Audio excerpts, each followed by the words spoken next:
So we've been looking at Oswald Chambers' classic book, My Utmost for His Highest.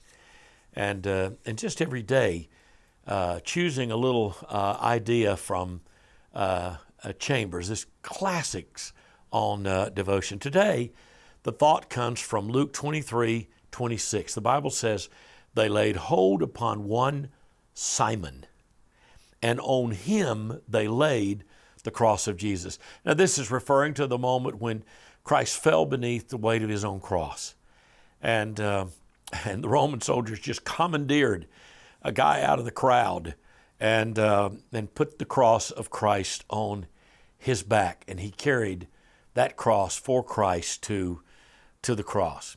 And Chambers makes this interesting observation, this idea. If we obey God, it's going to cost other people what they might not have intended. It's going to involve them in our lives in ways that we might not have intended. If we're in love with the Lord and our obedience doesn't cost us anything and it doesn't cost others anything, if it's only a delight, then it's probably not full, complete obedience. That's a staggering idea, that my obedience to Christ will cost an innocent person who's a bystander. It will pull them in a way that we can't always explain to my commitment and my dedication, my attempt to serve Christ. He said, other people's plans get upset by my obedience to Christ. And if I try to prevent that, if I try to prevent that suffering, that's not what God intends in His sovereignty.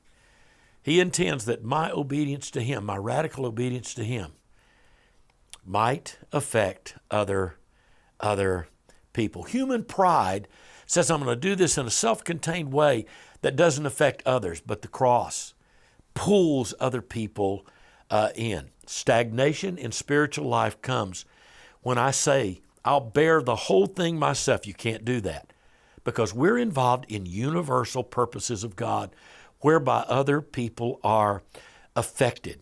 And we have to remain loyal in our obedience to God and go through the humiliation of refusing to be independent, even when our obedience costs someone else what we might not, but God in His sovereignty intended perhaps for their life to be touched by our obedience.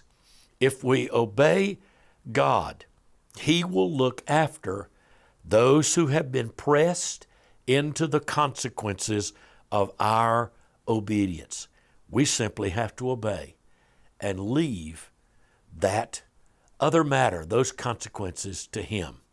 Wow, what an interesting idea. Doug Small, Reflections on Oswald Chambers.